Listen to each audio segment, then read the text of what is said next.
social media as Halloween bash at the mansion. That's what it said. It is on the internet. The flyers and whatnot are still on the internet. Halloween bash at the mansion. Okay. Now, it is a very nice house. Very, very nice. So it was rented out. Now, the individuals who rented out, I think it was two people who played the role as a couple or whatever they were doing.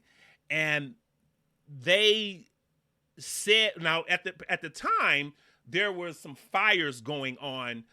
Northern California has a lot of fires, in the summertime and even in October as it was, there's still some crazy Indian summer weather that they have in the Bay Area where, it's been dry all year and, fires are still going on. So they had this particular fire.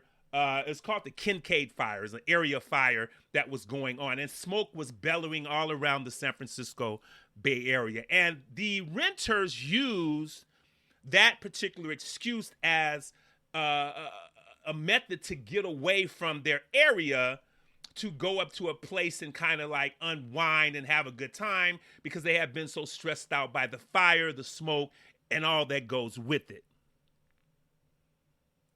So this particular party had about 100 people, which is still a lot of people.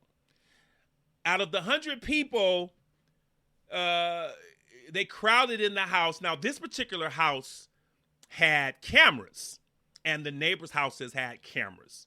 And soon after, maybe about an hour and a half after things got going. Now, this was also known as a party. Come on now. There had, 16, 17, 20, 23, 25-year-old people at the party. There are going to be sex, drugs, and alcohol at the very least at a party like that. And it was proven, and might I add, guns. Okay, that too. Okay, am I leaving something out? Let me know. So, about an hour and a half into the party, what happens? What happens when a bunch of people a bunch of youngsters from the hood get together? Okay, now we're in Orinda where this party is, but Orinda don't have the hood. The hood is in Oakland. The hood is in San Francisco. Okay, so these are San Francisco and Oakland people then came up to the mansion up in Orinda, and now they want to show out. Now, I'm also here to tell you this. I'm going to be fair about this, that there was just a handful of bad actors, maybe 5 or 6 out of 100. I do believe that the rest of the 100 people that were there were not causing any trouble outside of just maybe having drugs in the house and, maybe some underage drinking. But, as far as violence and hurting somebody, I don't think they were there to do that. But all it takes is a few. And all it takes is somebody there who is in the crosshairs, literally, of some gangbanger or some mob person or whatever, or some bad actor, and they find out, especially when it's been put on the internet, they find out that person or persons are at that party, and guess what? You've opened up the door to a shootout. So guess what? These 3 or 4 guys, 5 guys show up at the party, and the shooting starts. What happens? Run, Lisa! Get Lisa! Run them! Run! Everybody's running. You can see it on camera. Of course they're running, right? They're running in the house. They're trying to get in their cars. The gunshots are going. You can see 2 of the assailants with the guns in their pants. Their pants are sagging as usual. They're trying to shoot, and people are running everywhere. And so all this is going on, and so obviously they call the police, right? Now, first I don't want to get into that. But anyway, they call the police. Now, here's some irony to this particular situation. The police took almost an hour and a half to get to that call of shots fired and stuff like that. Well, first of all, they were actually called because of loud music. That's when they were first called. But they, like I say, they didn't show up until later, an hour and a half later. what happened in a nearby city called Lafayette, California, nearby city, had a violent home invasion at that very same moment that those shots rang out or that the loud music was reported. And these three guys broke into this elderly man's house, really pistol whipped him, beat him up, took his car, took everything they wanted to out of his house, and, left him shaken up and whatnot. And the police in that town was, actually the police came from Orinda to assist with Lafayette, because we're not talking about large cities. So they came to assist with the Lafayette Police Department with that. So that left them short of when they were called to this Airbnb in Orinda. So they finally get there, but once again, it's an hour and a half late. And the damage has already been done, folks. 5 people were shot and killed at that party. 4 men, ages 20 to 25, and 1 young lady, aged 19, all shot and killed at the party. 4 were shot but survived. Okay? The house is a mess. The neighborhood is a mess. The neighbors across the street, like I mentioned earlier, came out in an interview and said, him and his daughter were watching a movie. They heard the gunshots. They heard people running around screaming. They hit the floor, crawled to their back room, closed the door, even got under the bed. This kind of crazy stuff going on, bringing the hood to the suburbs. They don't want you. They don't want you. So something has to be done. The Airbnb CEO came out and said he's putting a ban on parties. Now, apparently that was supposed to be done in 2017, but people are going to break the rules. But if it was me, you know what? I would have the stipulations that I mentioned earlier in that blueprint for me. And I don't care. You could call, I don't care if the people would call them racist or anything like that, because that's what's going to happen. When you try to weed, after there's trouble has came, and when you try to weed out the riffraff, people who do that, especially if they're white, they're going to be called racist. They're going to be called racist. And they're going to probably try to file a lawsuit to say, look, we were screened, and I had a friend that tried to rent an Airbnb a few weeks ago, and he wasn't screened like me or something like that. Listen, this isn't about hurting people's feelings or anything like that.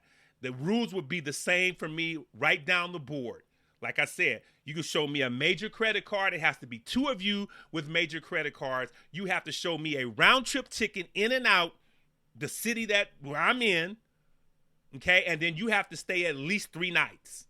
Okay. And there can't be no more than, I would say, 20 people. I think the stipulation now is 13 people. But if you show me those credentials, if you want to have 20 people there, you may be having a wedding party or something like that. I can understand that. If you show me that you're reputable, I can allow for a few more extra people. It's not going to, the main head of the snake, though, has to show me their responsibility for me to allow all that to happen. So, I mean, this is what happens when, like I said, you get a lot of people there who don't really are not used to a setting like that, and they don't have anything like that. And, they do things and they don't care about people's property or anything like that. Now, 2 of the young men who lost their life in that particular Halloween night had guns on them themselves. So they were carrying. Now, also, they found 3 additional guns in the house. Now, once again, I'm saying this. I believe with all my heart that out of the 105 people that were there, 102 of them were good. Now, we know that the shooters came from outside, but the other guys were there and they were targets because guess what? The other people knew that they were going to be there because it was announced on social media. So one of the victims was named Raymond Hill Jr. He was 23 years old, and he was one who was carrying a gun. So obviously he probably tried to or got some rounds back in return of the people who came in the first place. But members of his family, particularly his father, he's not happy with how Airbnb allowed this to go on, in his words, and he explains what he wants done about it. Michelle, 23-year-old Raymond Hill Jr. was one of the 5 people killed on Halloween night last week. His picture is here still at the memorial. His parents will be filing a lawsuit against Airbnb and the homeowners for the wrongful death of their son. This is happening this morning. They claim Airbnb and the people who leased out their home where the party was being held should have done more to vet the person who rented the house. In the paperwork that will be filed in court in Martinez today, it says Airbnb allowed a dangerous condition and made guests feel a false sense of security. The Hill family says that large of a Halloween party fueled by drugs and alcohol should have been supervised. My son got a baby on the way. He's not going to be able to see his baby, man. So I'm mad at Airbnb for even allowing this. So, ladies and gentlemen, I've said this time and time again on my episodes that there is a personal responsibility kryptonite with people in the Black community. There is. You just heard Pops try to blame the Airbnb host for what went on. Now, I'm going to get to this in 1 second, how, what piece of the pie that the Airbnb host does have. I don't think they have negligence of what went on, but there is a piece of the pie in another direction. I'll take you there. But anyway, you just heard his father say that, my son is going to be a dad, and he's not going to be able to see his child now, or his son now. So, you're going to be a dad. Now, I'm not saying you have to live like a hermit or anything like that, but, there's just so many stories of people being in the wrong place when they wanted to be in a particular place, and going to a shindig in Oakland with Oakland people, with San Francisco people on Halloween. I would be steering clear of that. You're a father. You're gonna be a responsible father. Why are you not blaming the shooters? Okay? Now, on the same tip, folks, when I say he, I'm talking about the deceased son, Raymond Hill Jr., was a gang member. Yeah, he was gang banging. You don't think Pops knew that? He had to know that.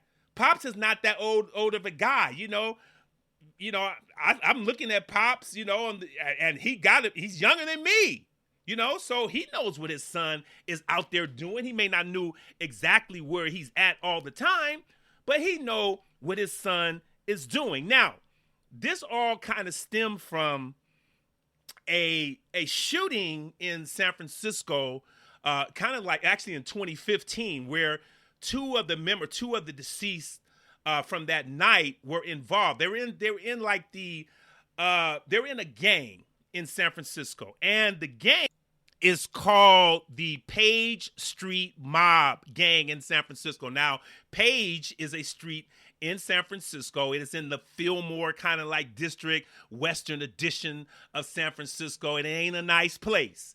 And so this is what San Francisco police, during their investigation, found out, that these two of the guys were part of some type of investigation themselves, and they were in some type of quadruple suspects in quadruple murder. So this looked like some type of retaliation that happened on this Halloween night in Orinda in 2019. Now, there was arrest, or there actually was arrest. So I would say like in December, actually in November. So about 2 weeks later, on November 14th of 2019, the police arrested two of the supposed gunmen in this particular situation that happened at this house party in Orinda. So they were arrested in Marin City, a city that's like about 7 miles outside of San Francisco, where y'all boys